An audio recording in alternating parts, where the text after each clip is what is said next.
হেলিকপ্টারে ভ্রমণ নিয়ে সমালোচনা, ব্যাখ্যা দিলেন উপদেষ্টা আসিফ। প্রশ্ন হচ্ছে, এত সুযোগ সুবিধা কিসের ভিত্তিতে ভোগ করছে উপদেষ্টা আসিফ? এত ব্যয়বহুল সুযোগ সুবিধার উৎস কি? কোথা থেকে আসছে এত টাকা? অন্তর্বর্তী সরকারের স্থানীয় সরকার, পল্লী উন্নয়ন ও সমবায় এবং যুব ও ক্রীড়া উপদেষ্টা আসিফ মাহমুদের হেলিকপ্টার ভ্রমণ নিয়ে সমালোচনার ঝড় উঠেছে সোশ্যাল মিডিয়ায়।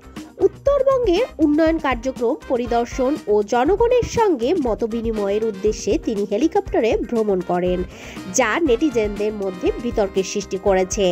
এ বিষয়ে কিছুটা ব্যাখ্যা দিয়েছেন উপদেষ্টা নিজেই।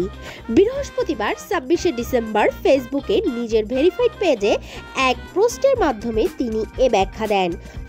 পোস্টে উপদেষ্টা 3টি পয়েন্টের মাধ্যমে পুরো বিষয়টি ব্যাখ্যা দিয়েছেন।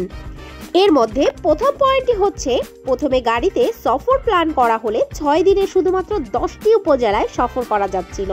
সফরের উদ্দেশ্য ছিল উত্তরবঙ্গের উন্নয়নের লক্ষ্যে স্থানীয় জনগণ এবং সরকারি কর্মকর্তাদের সঙ্গে মতবিনিময় এবং প্রস্তাবিত উন্নয়ন কার্যক্রম পরিদর্শন, পাশাপাশি শীতবস্ত্র বিতরণ।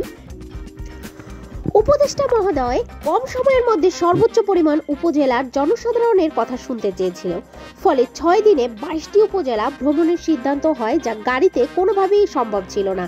তাই তিনি হেলিকপ্টার ব্যবহার করেন।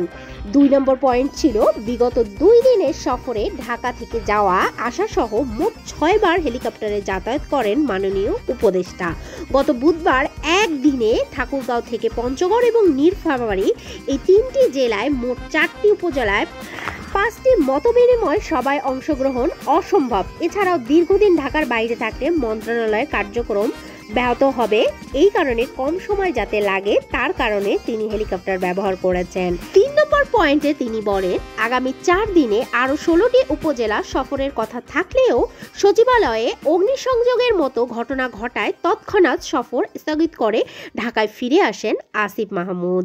দর্শক, এ বিষয়ে আপনার মন্তব্য কি? অবশ্যই কমেন্ট বক্সে জানাতে ভুলবেন না। ভিডিওটি ভালো লাগলে লাইক, কমেন্ট, শেয়ার করবেন। আর এরকম নিত্য নতুন আপডেট পেতে সবার আগে চ্যানেলটি সাবস্ক্রাইব করে পাশে থাকা বেল আইকনটি বাজিয়ে দিবেন, যাতে ভিডিওটা ছাড়ার সঙ্গে সঙ্গে নোটিফিকেশনটি আপনার কাছে পৌঁছে যায়। ধন্যবাদ সবাইকে।